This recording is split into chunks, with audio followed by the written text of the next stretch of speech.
자위할 때는 문제가 없는데 꼭 파트너, 대인 플레이를 할 때는 안 된다라고 하는 분들이 있거든요. 이게 특별히 감별점이라고 생각해 보시면 될 거예요. 발기력 저하 환자들 중에서 이 원인이 되는 분들이 의료진들이 체감하는 경우는 한 90% 이상이라고 생각됩니다. 많은 노력을 했다고 치고 그래도 발기력이 확보되지 않는다라고 하면은 안녕하세요. 떠먹여주는 TV 시청자 여러분.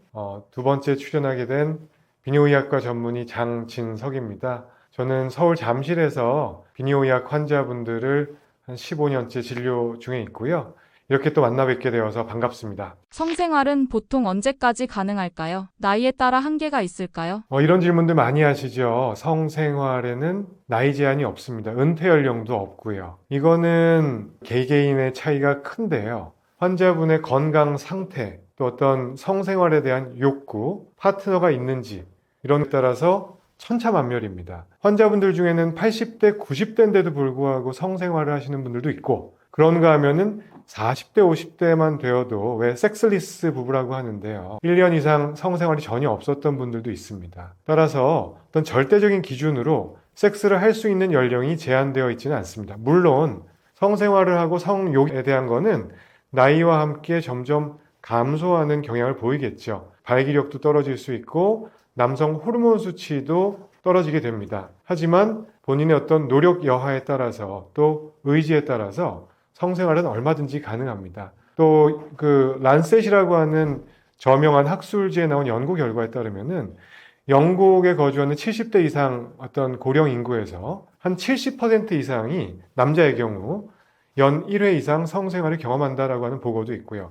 여성에서는 30%, 40% 정도 보고된 바가 있습니다. 따라서 이는 절대적인 어떤 섹스가 나이가 있다기보다는 개개인의 차이와 노력에 의해서 좌지우지될 수 있다라고 보시면 되겠습니다. 나이가 들어 성생활 욕구는 있는데 몸이 잘 따라주지 않는다면 도움될 수 있는 방법은 어떤 게 있을까요? 성생활을 계속 유지하기 위한 어떤 비법이 있냐 이런 질문하시는 분들 많거든요. 제일 중요한 거는 자기 관리라고 생각을 합니다. 여기서 자기 관리라고 하면은 생활 습관 교정 같은 거죠. 흔히 얘기하는 뭐 운동을 열심히 하자, 또 식이 조절, 그리고 스트레스를 덜 받고 또 면역 기능을 유지하기 위한 노력 등이 필요할 것 같습니다. 여기에서 운동이라고 하는 거는 꾸준히 규칙적으로 하는 것이 중요하겠는데요. 지난번 영상에서도 말씀드린 적이 있는데 달리기와 같은 유산소 운동을 꾸준히 해주시는 거 아주 좋을 것 같고요. 그리고 근력 운동, 저항성 운동을 틈틈이 병행해 주시는 것이 성기능이나 남성 호르몬 유지에 도움이 되겠습니다. 그리고 뭐 요가와 같은 유연성을 증진시키면서도 뭐 호흡법, 자세, 명상, 심리적인 안정까지 도모해 줄 수 있는 운동도 매우 좋다고 생각을 합니다. 그리고 두 번째로 식이 조절 같은 거는 뭐 특별히 어떤 왕도가 있다기보다는 전신 건강을 유지하기 위한 식습관이겠죠, 아마도. 그렇게 얘기하면은 성인병, 왜 대사성 증후군이라고 얘기를 하는데 비만해지지 않고 고지혈증, 혈압, 당뇨 같은 것들을 예방하기 위한 어떤 식습관 같은 게 당연히 중요하겠습니다. 채소류를 많이 섭취하고 붉은 고기보다는 생선류를 많이 섭취하고 과일 충분히 드시는 것들이 좋겠고요. 또 수분 섭취를 충분히 해주는 것도 성생활 유지에 도움이 됩니다. 그리고 마지막으로 어떤 그 면역력 조절을 위해서는 두 가지를 강조하고 싶습니다. 스트레스 관리를 잘 해주시는 거, 과로, 스트레스 이런 것들하고 또 한 가지는 충분한 수면 시간을 유지하는 것이 중요하겠죠. 많은 연구에서는 5시간 미만으로 주무시는 그룹하고 5시간 이상 주무시는 그룹하고 비교를 했을 때 여기에서 남성 호르몬 수치라든지 성기능, 아침 발기에 대한 현저한 차이가 있음을 보여주는 연구 결과를 보고하고 있습니다. 따라서 적절한 수면의 질을 유지하는 것도 중요할 것 같습니다. 그리고 마지막으로 흡연, 담배는 어떤 성기능에 제일 안 좋은 요인 중에 하나라고 생각이 되고요. 술은 아예 금한다기보다는 절주해 주시는 것이 좋겠습니다. 그런 생활 습관을 유지해 주셨을 때 어떤 그 성생활을 나이가 들어서까지도 유지하는데 도움이 될 수 있을 것 같습니다. 이것저것 시도해 봤지만 성생활이 여전히 어렵다면 다음 단계로 어떤 방법을 고려해 볼 수 있을까요?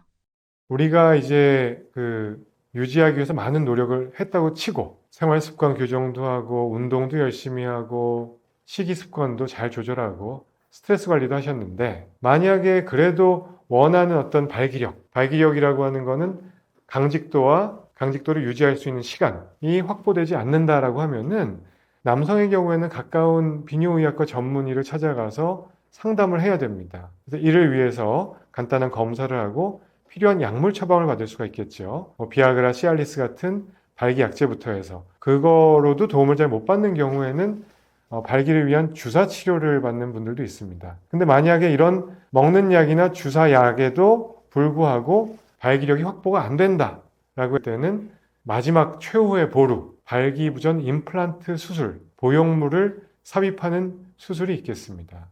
이를 통해서 마지막 방법인데요.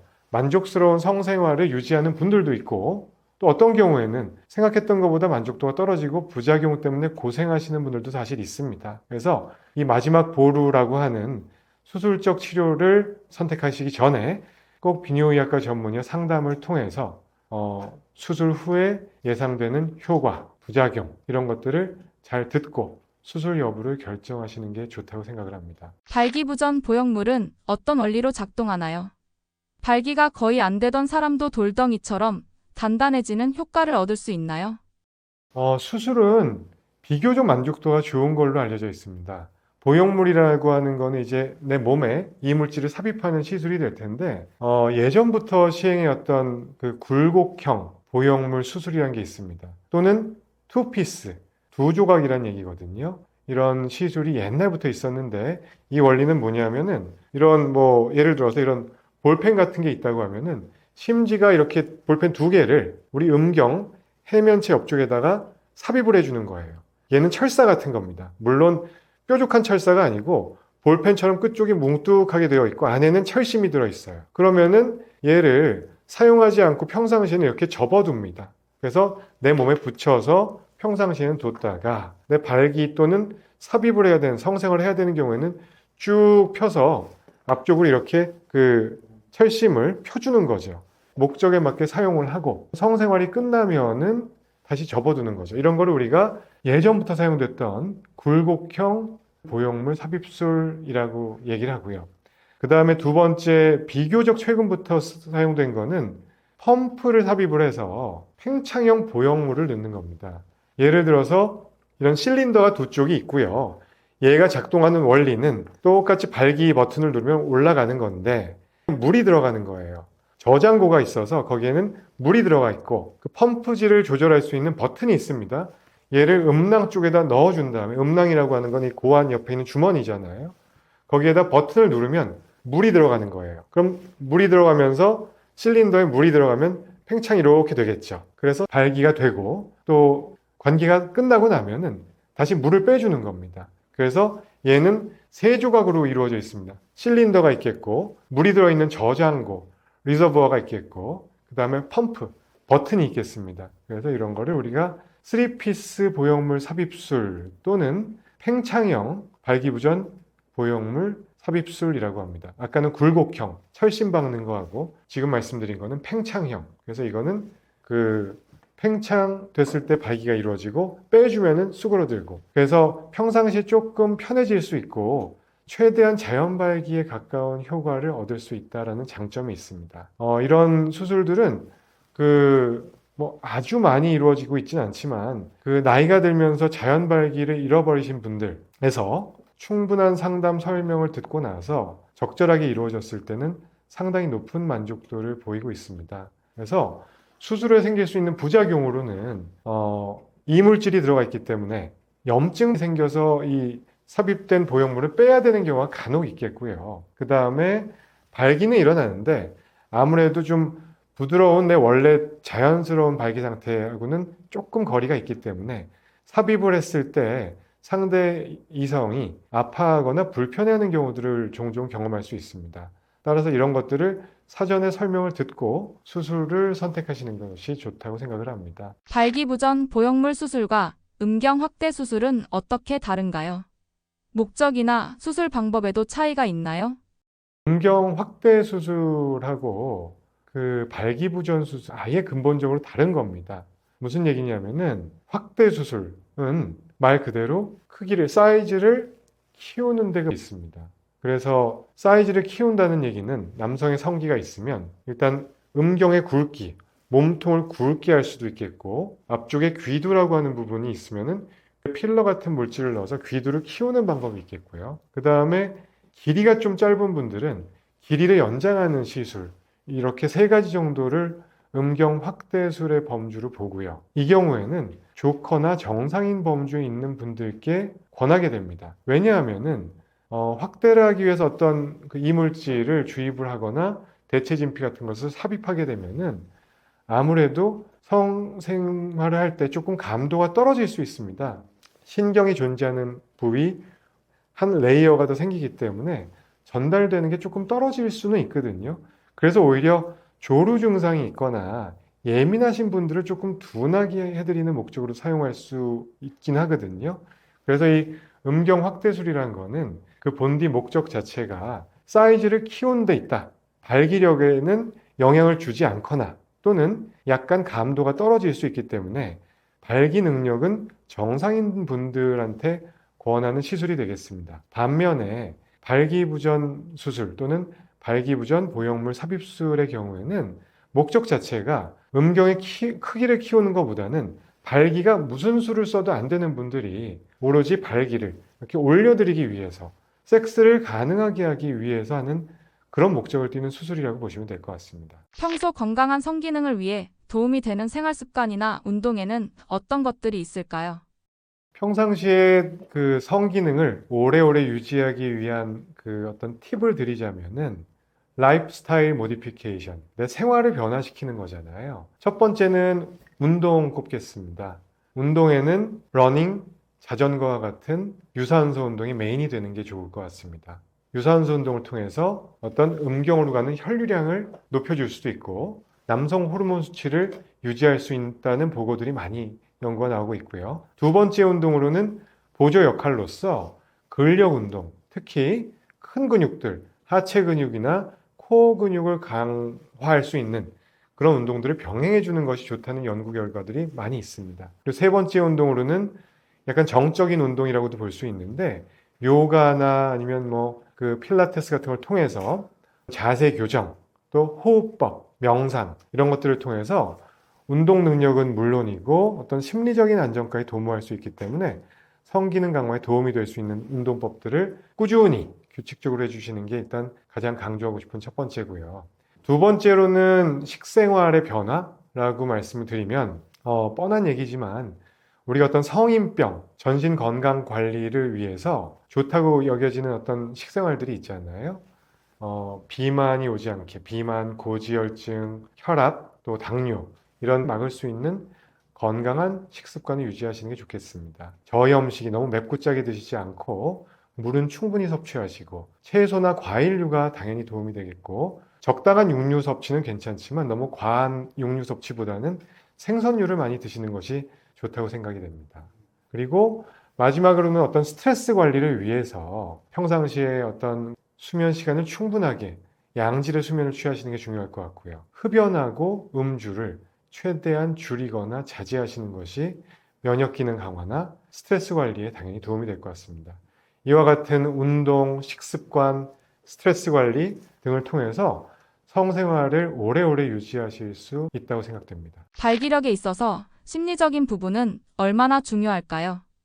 이 부분이 사실은 크죠. 전체 어떤 ED, Erectile Dysfunction이라고 하는데요. 발기력 저하 환자들 중에서 심리적인 요인이 원인이 되는 분들이 연구에 따라서 뭐 70%, 60, 70%라고 되어 있지만 저희가 의료진들이 체감하는 경우는 90% 이상이라고 생각됩니다. 이 얘기는 뭐냐면은 기질적인 원인하고 심리적인 요인 두 가지가 있는데요. 기질적인 원인이라고 하면은 뭔가 원인이 있어야 돼요. 혈압, 당뇨가 조절이 안 되거나 아주 고령이라든지 혈관에 문제가 있는 분들 또는 발기력을 주관하는 신경계통의 문제, 뇌질환이 있거나 척추, 뭐 요추 4번, 5번, 요추, 천추 1번에 문제가 있다든지 이런 분들에서 발기력 저하가 온다면은 그런 경우에는 어떤 혈류량이 유입되고 어떤 정맥이 닫히는 발기 기전 자체에 문제가 있다고 볼 수도 있겠지만 대개 병원을 찾는 분들 중에는 건강한 20대들, 30대들, 뭐 40대들. 근데 대화를 통해서 히스토리 테이킹을 문진을 해보면은 건강상의 문제는 없어요. 근데 발기에는 스트레스를 받고 문제가 있는 분들이 있거든요. 강직도가 안 되거나 긴 유지 시간을 확보하지 못하는 분들.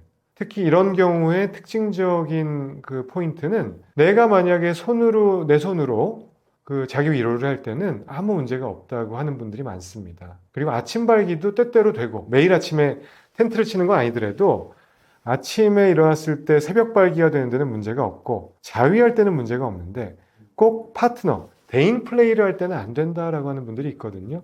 이게 특별히 감별점이라고 생각해 보시면 될 거예요. 이거는 비뇨의학과 전문의가 아니라고 할지라도 조금만 생각해 보면은 당연하게 생각해 볼 수 있는 부분이거든요. 플레이를 할 때는 안 되고 내 손으로 할 때 야동 볼 때는 내가 좋아하는 취향의 동영상과 기구를 사용할 때는 잘 된다. 그렇다면은 그 괴리 사이에는 사회 심리적인 요인이 있다는 얘기죠. 그래서 이런 것들을 극복하기 위해서는 또 다각도의 노력들이 필요한데 말씀드린 것과 같이 운동 열심히 하고 식습관 조절하고 특히 그 다음에 스트레스 관리, 세 번째 스트레스 관리 같은 것이 어떤 심리적인 요인을 극복하는데 중요하고요. 거기 하나를 덧붙이자면은 자위를 하던 분들은 좀 줄이시는 게 좋겠고요. 왜냐하면은 자위를 어떤 분들은 매일 하는 분들도 있고요. 하루에도 4번 한다는 20대 분들이 있습니다. 근데 자위라는 거는 자주 하다 보면 할수록 조금 더 강한 자극을 원하게 될 가능성이 있거든요. 그리고 뭐랄까 정상적인 일반적인 어떤 성생활보다는 조금 더 센 자극, 일상생활, 일상 대인 플레이에서 경험하기 힘든 각종 취향들이 생겨나실 수가 있거든요. 이런데 너무 심취하고 몰입하다 보면은 막상 언젠가 여자친구가 생기고 교제를 하고 어떤 성생활을 하려고 했을 때 내가 경험했던 어떤 야동을 통해서 접해왔던 내용과는 실제 섹스가 너무 밋밋할 수 있거든요. 그래서 그런 경우에는 됐다가도 관계를 시작하려고 하면 확 죽어버리는 분들이 있습니다. 이런 경우에는 어떤 그 체질 개선을 위해서 성행위, 그 이동을 보고 자위를 보는 행위에서 조절이 좀 필요할 거라고 생각합니다. 수위를 낮추고 강도도 좀 줄이고 횟수도 줄이고 그러면서 그 파트너분과의 어떤 관계나 어떤 교감 이런 거에 조금 더 몰입해 보도록 노력을 스스로 해주셔야 될 거예요. 그리고 이 와중에 필요하다면은 뭐 발기약제 같은 게 도움이 된다고 생각을 하는 거죠. 성 기능에 대해서 또 그리고 전립선 질환에 대해서 이야기를 나눠봤습니다. 사실 드리고 싶은 다른 질환에 대한 내용들이 참 많습니다. 비뇨의학과에서는 뭐 꼭 섹스, 성기능, 남성 갱년기에 대한 내용뿐만 아니고 전립선 암과 같은 종양들, 방광암, 전립선암 이런 암 질환도 보고 또 성병에 대한 이슈들도 많이 있습니다. 또 남자, 어른뿐만 아니고 여성분들, 어린이들도 오는 배뇨에 대한 전반적으로 다 보는 과가 되겠습니다. 그래서 오늘 시청해 주신 분들께서 어떤 배뇨 관련된 이슈가 있거나 남성에 대한 이슈가 있는 분들께서는 가까운 비뇨의학과를 꼭 찾아서 상담을 해주시면 좋겠습니다. 그리고 저는 잠실 서울 비뇨의학과에서 계속 진료를 하고 있으니까 뭐 궁금하신 점이 있거나 또는 진료를 원하시는 분들은 꼭 내방을 해서 말씀 나누시면 좋겠고 오늘 말씀드린 내용과 또 그 외의 비뇨의학 질환에 대한 내용은 제 유튜브 채널 닥터곰의 비뇨의학에도 주제별로 카테고리별로 꽤 많은 영상들을 업로드 해놨으니까요. 한번 들러주셔서 주시면 도움될 것 같습니다. 그래서 건강한 성생활을 유지하기 위한 어떤 습관들 꼭 유지해 주시고 필요한 경우에는 비뇨의학과를 편하게 들러주시면 좋겠다라는 게 오늘 마지막으로 드리고 싶은 말씀입니다. 시청해 주셔서 감사합니다.